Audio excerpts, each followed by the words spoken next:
गांव में एक पत्नी थी, एक पति, दोनों बड़े प्रेम से रहा करते थे। पति पढ़ता था, उसकी पढ़ाई अभी कंटिन्यू थी, चल रही थी कि विवाह हुआ। पत्नी मैं बहुत आसक्त था, उसका पति बहुत सुंदर थी, बहुत अच्छी थी। एक दिन उसके कॉलेज से ऑफर आया कि आपकी आगे की पढ़ाई लंदन में होगी, आप चाहें तो यहाँ की गवर्नमेंट आपको पढ़ाने, आप अच्छे नंबर लाए हैं, आप योग्य हैं, तो आपको गवर्नमेंट अपनी तरफ से भेजेगी लंदन पढ़ने के लिए। जब ये प्रस्ताव आया, 3 साल के लिए लड़के को जाना था। अब पत्नी को पता चला कि मेरे पति 3 साल के लिए पढ़ने लंदन जाएंगे। ये घटना उस जमाने की थी जब हमारे देश गुलाम था, और ये कहानी लिखने वाले मुंशी प्रेमचंद्र हैं, और मुंशी प्रेमचंद्र ने गुलामी का पूरा कार्यकाल देखा है। उसी जमाने के कवि हैं, उसी जमाने के लेखक हैं। तो मुंशी प्रेमचंद्र जी लिखते हैं कि वो लड़की, पत्नी आई, पति से कहा आपका क्या विचार है, लंदन जाओगे, आपको ऑफर आया, आप जाना चाहो जाओ, नहीं जाना चाहो मत जाओ। पति बोला नहीं, मेरा जी नहीं करता तुझे छोड़ के जाने का, कैसे रहूंगा 3 साल तेरे बिना, मैं नहीं जाता, कोई कैरियर वैरियर नहीं, जो है भारत में कमाएंगे खाएंगे, प्रेम से रहेंगे, क्या करेंगे इतनी डिग्रियां, इतना पैसा क्या करेंगे जब अपने का प्यार नहीं है, तो मैं तुझे छोड़ के नहीं जाता। माँ को कैसे छोड़ूं, पिता को, और मेरी प्यारी तो तू है, मैं तुझे बहुत प्यार करता हूं। पर पत्नी ने समझाया। देखिए, पत्नी ने कहा कि आप जाइए, आप पढ़ लिख जाएंगे, आप बड़ा कद, बड़ा पद पाएंगे, मुझे बहुत प्रसन्नता होगी कि मेरा पति आज वहां, आपको जाना चाहिए। सारे गांव के लोग मना कर रहे थे, सारी समाज मना कर रही थी, और उस लड़के का खुद का मन नहीं था जाने का, लेकिन पत्नी ने उसे मोटिवेट किया, आपको जाना चाहिए, आपके भविष्य का सवाल है, 3 साल की तो बात है, मैं रह लूंगी आपके, लेकिन याद रखिएगा मुझे पत्र लिखते रहिएगा। उस जमाने में पत्र का ही दौर था, कोई टेलीफोन नहीं था। उसने मन बनाया, सबने कहा अच्छा ठीक है, उसका मन नहीं था, पर फिर भी वो घड़ी आ गई जिस दिन उसे विदा होना था। वो विदा होने के लिए चला, पत्नी से मिलने गया, पत्नी को गले लगाया, कहा प्रिय मैं जा रहा हूं, पर मेरा मन नहीं है तुम्हें छोड़कर जाने का।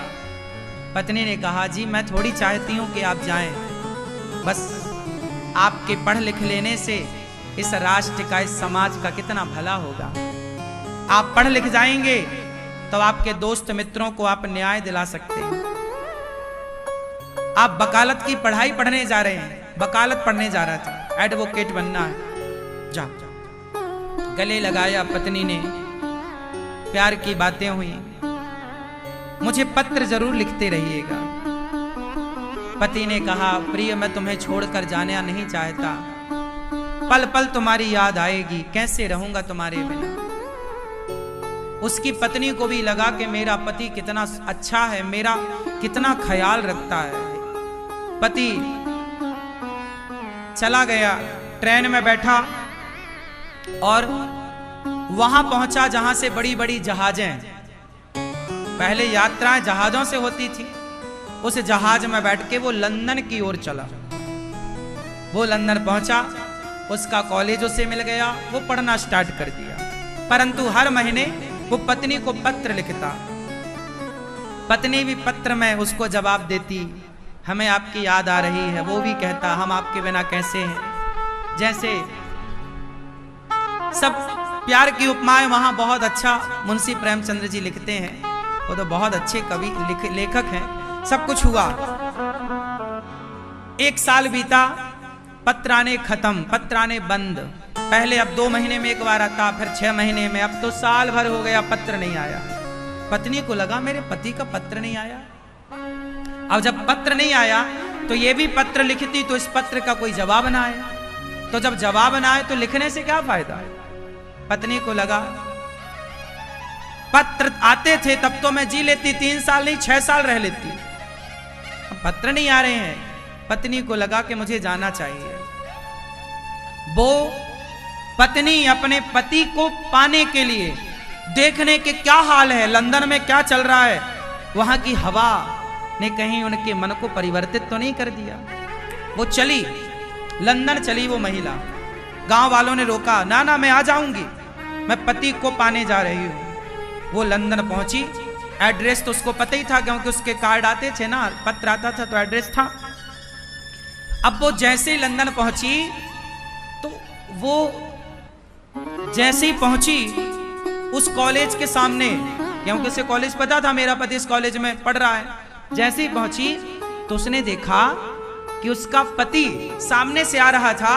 उसे लगा गले से लगाऊं, लिपट जाऊं, लेकिन ध्यान से देखा तो उसके बगल में कोई स्त्री और थी, एक लड़की थी, और वो लड़की का हाथ पकड़े जा रहा था। उसने तो ध्यान नहीं दिया, पर इसने तो देखा। अब ये वहीं पर किराए का कोई घर लेके ना आसपास रहने लग गई और वॉच करने लग गई, देखने लग गई। उसको लगा मेरी आंखों ने धोखा देखा होगा, पर रोज उसी लड़की के संग आता, कॉलेज उसी के संग जाता।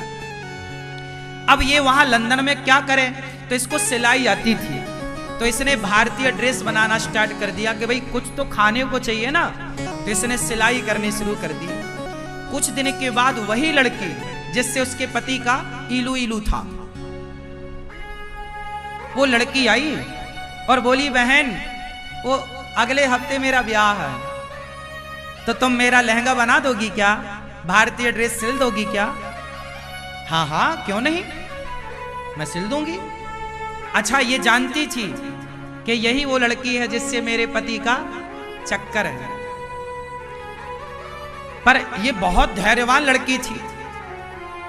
इस लड़की ने कहा कि आपका ये जो पति है, शादी इसी से होने जा रही है। वो नाम बताया, हाँ हाँ सुभाष उसका नाम था, सुभाष से आपकी शादी हो रही? हाँ हाँ, बहुत इंटेलिजेंट है, मैं तो देखो कैसी हूँ, सांवली हूँ, वो बहुत गोरे हैं, सुंदर है। तो इसने कहा कि उन्होंने कुछ बताया नहीं क्या? अरे आज के लड़कों को परख लेना चाहिए, शादी वादी कर ली है पहले के नहीं। उस लड़की ने कहा, नहीं नहीं मेरा पति बहुत अच्छा है, बहुत अच्छा है, 7 दिन बाद मेरी शादी है, क्या तुम मुझे ये दोगी सिलकर? हाँ हाँ।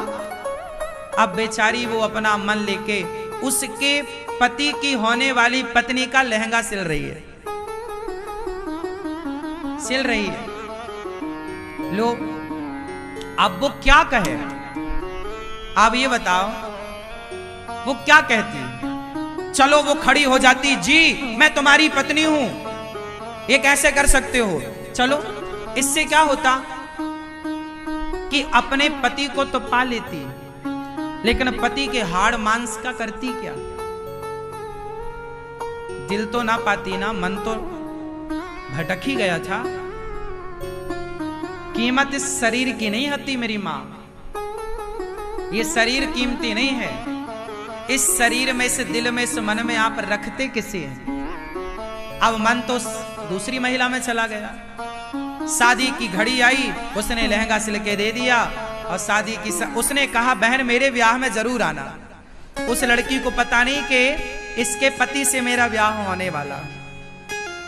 लो भैया, ये शादी में गई और शादी में जाके देखा तो उसका पति बैठा मंडप पे, उस लड़की के संग उसकी भांवर पड़ रही है, फेरे पड़ रहे हैं, शादी वादी हो गई। जब शादी हुई, अब ये बताओ ये बोलती तो क्या बोलती? क्या बोलती?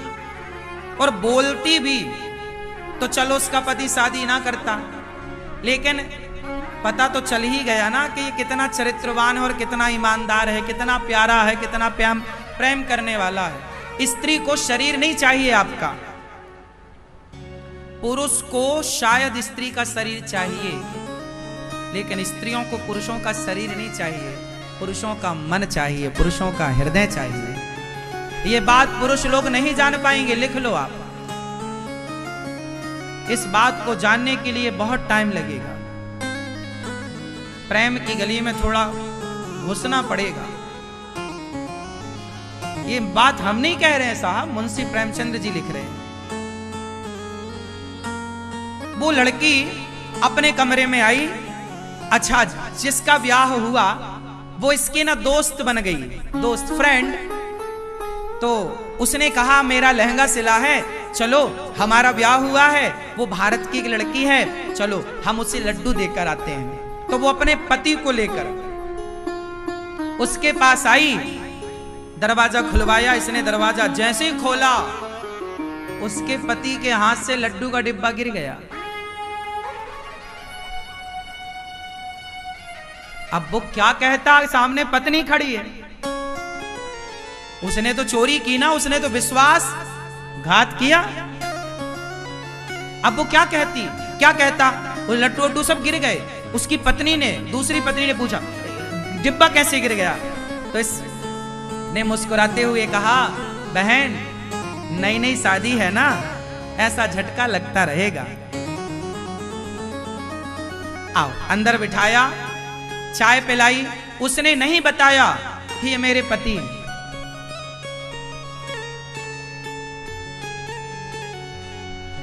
उस लड़की ने कहा, बहन तुमने मेरा लहंगा सिला, मेरी शादी में आई, बहुत अच्छा लगा, देखो मेरे पति कितने अच्छे हैं। हाँ बहन, तुम्हारे पति बहुत अच्छे हैं, भगवान करे कि तुम्हारे पति अच्छे ही रहें। क्योंकि कुछ लोग समाज में ऐसे हैं जो प्यार का इजहार किसी से करते हैं, साथ जीने और मरने की कसमें खाते हैं, पर साल 2 साल में ही अपने रंग बदल देते हैं। बहन भगवान करे तुम्हारे पति ऐसे ना हो। अब वो सुन रहा है, वो तो जान रहा कि मैंने से सारी जिंदगी साथ जीने मरने की कसमें खाई, पर वो पानी पानी था, कहे तो कहे क्या। वो लड्डू वड्डू बांट के घर चला गया। ये अपना, इसने देख लिया कि मेरा पति कहाँ है।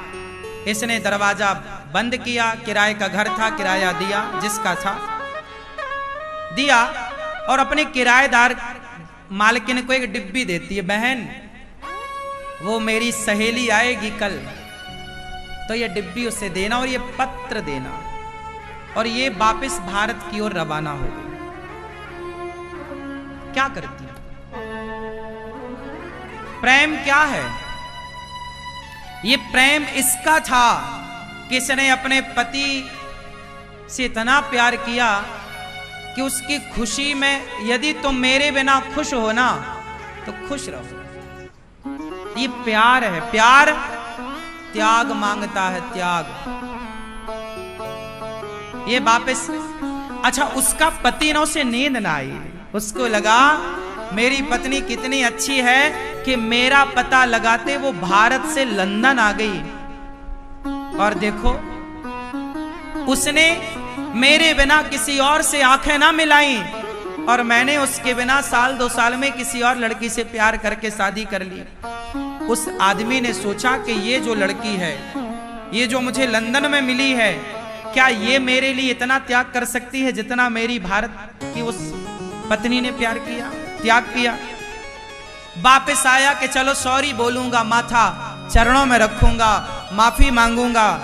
वो दौड़ा दौड़ा रात को आया, पत्नी से बोला मैं आ रहा हूं, दौड़ा दौड़ा आया, पर वहां तो अब वो थी ही नहीं। मालकिन ने कहा कि भैया ये कागज दिया है और ये कुछ डिब्बा है। उसने खोला तो शादी का जोड़ा जो उसने अपनी शादी में पहना था, अपनी शादी में जो उसने लाल शादी साड़ी वाड़ी पहनी होगी, वो सब जोड़ा रखा, सिंदूर की डिब्बी दी, और उसने लिखा अपनी सहेली को, मतलब उसकी पत्नी को, कि बहन तुम्हारी जोड़ी अमर रहे, और अब मेरी इच्छा है कि तुम्हारे ही शुभ हाथों से, तुम सुहागन हो, तुम पतिव्रता हो, तुम्हारे शुभ हाथों से ये सिंदूर, तुम ये शादी का जोड़ा एक नदी में, जलाशय में विसर्जित कर देना। क्यों? तुम्हारा घर बस गया, तुम्हारा जीवन सुखमय रहे, अब मेरे जीवन में इस सिंदूर का कोई काम नहीं है, इस शादी के जोड़े का कोई काम नहीं है। मेरे पति अब मुझे कभी ना मिल पाएंगे, मेरे पति से अब मेरी मुलाकात कभी ना हो पाएगी, तो मेरे इस सिंदूर को तुम विसर्जित कर दो। अब ये बात उसका पति पढ़ रहा है, पढ़ पढ़ के रो रहा है। रोता रोता याद कर रहा है। इसी के साथ मुंशी प्रेमचंद्र जी ने इस कहानी को पूरा किया। कहानी बस इतनी सी है। बस ये कहानी ये बता के चली गई कि स्त्रियां सारी जिंदगी गुजार देती हैं अपने पति की विधवा रहकर। इतिहास साक्षी है, स्त्रियां अपने पति की विधवा रहकर सारी जिंदगी गुजार देती हैं या नहीं? हाँ या ना? जोर से। लेकिन पत्नी मर जाए तो पति दूसरा विवाह कर लेता है। इससे पता चलता है कि पुरुषों का प्रेम शरीर से है, स्त्रियों का प्रेम आत्मा से है। इसलिए पुरुषों की अपेक्षा स्त्रियों का प्रेम ज्यादा पवित्र है, ज्यादा भारी है। मैं इस निर्णय पर पहुंचा हूं। आप इस निर्णय को, मेरे इस डिसीजन को आप गलत कह सकते हैं, मुझे दिक्कत नहीं, पर मैंने आज तक जो जाना, समाज में जो सीखा, वो ये सीखा कि स्त्रियों का प्रेम पुरुषों के प्रेम की अपेक्षा ज्यादा होता है, ज्यादा पवित्र होता है, ज्यादा भारी होता है। यदि पुरुषों का प्रेम भारी होता तो पुरुष 4 ब्याह ना करते। पुरुषों का प्यार ज्यादा भारी होता तो पुरुष 2 ब्याह ना करता। स्त्रियां 1 ब्याह करती हैं, मतलब वो एक से ही प्रेम करके सदा के लिए उससे संतुष्ट होकर प्रसन्न रहती हैं, और मर जाए तो उसी की विधवा रहती हैं। मरने के बाद भी दूसरे की तरफ आंख उठाकर नहीं देखती। ये बात सिद्ध करती है कि स्त्रियों का प्रेम पुरुषों की अपेक्षा कई गुना पवित्र है और कई गुना भारी है। क्या कहते हैं आप लोग? इसलिए मैं आप सबसे हाथ जोड़ विनती करता हूं कि अपनी पत्नियों का सम्मान किया करो, अपनी पत्नियों की इज्जत किया करो। पत्नी दौलत की भूखी नहीं होती, प्रेम की भूखी होती। प्रेम से पेड़ की छांव में बिठाल के कह दोगे कि ये आज से तुम्हारा घर है, तो वो पेड़ की छांव को अपना घर मान के तुम्हारे संग रह लेगी। इतना प्रेम।